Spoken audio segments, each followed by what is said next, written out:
Tu es né en France, mais rien ne t'y oblige à y mourir. Tu n'as pas à être loyal à un pays qui t'a privé de liberté pendant 2 ans. Tu n'as pas à être loyal à un État qui te prélève jusqu'à 70%. Tu n'as pas à être loyal à un gouvernement qui, jour après jour, efface chaque brique de ton identité. Ce pays ne t'appartient plus, et soyons honnêtes, il ne t'aime pas non plus. Tu vois mon ami, en psychologie on appelle ça un déni de réalité. Depuis ta tendre enfance, on t'a fait confondre France avec système politique. Mais la France n'est pas son gouvernement, sa bureaucratie, ses impôts. Elle n'est pas sa laïcité à géométrie variable, ou ses droits du citoyen qu'elle bafoue de temps à autre. En fait, être français et l'identité nationale, c'est un concept qui a été volontairement rendu abstrait afin de nous manipuler et de nous diviser. Pourtant, le vrai français existe, tu le croises sûrement dans ton quotidien. C'est celui qui achète sa baguette le matin, c'est celui qui prend son temps lorsqu'il discute au café, c'est celui qui boit du vin et qui préfère la qualité à la quantité. Depuis la Seconde Guerre mondiale, aimer son pays est devenu suspect.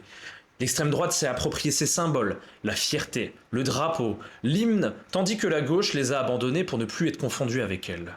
Résultat, on a honte d'aimer ce qu'on est, on a honte d'aimer la France et ses symboles, sans avoir peur d'être taxé de facho.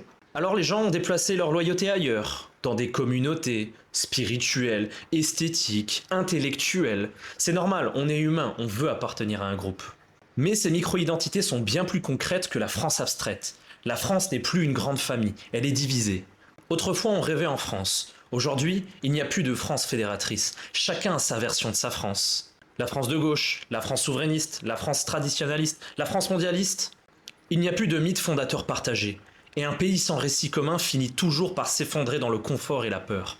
Alors explore, va voir ailleurs. Découvre ces pays où on te sourit sans formulaire. Des pays où la liberté se vit, où elle ne se réclame pas à coups de manifestations. Tu ne trahis pas ton pays en partant, tu découvres juste que le monde est plus grand que lui. Et si tu veux apprendre à travailler d'où tu veux, je te mets en description mon programme Quitter le French Dream où je t'apprends à monétiser tes compétences en informatique afin d'obtenir la liberté financière et géographique afin de ne plus dépendre d'un seul drapeau. A très vite pour une prochaine vidéo.